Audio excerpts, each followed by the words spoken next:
প্রথমে আল্লাহর দরবারে শুকরিয়া জ্ঞাপন করছি। ধারাবাহিক লড়াই সংগ্রামের মাধ্যমে হাসিনার পতন নিশ্চিত করেছে। এই হাসিনার পতনের মধ্য দিয়ে আমাদের প্রাথমিক বিজয় অর্জন হয়েছে।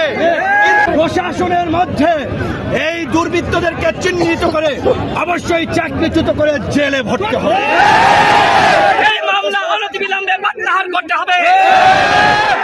সাথী বন্ধুগণ, আমরা গতকাল মহামান্য রাষ্ট্রপতির সাথে সংলাপে বসেছিলাম।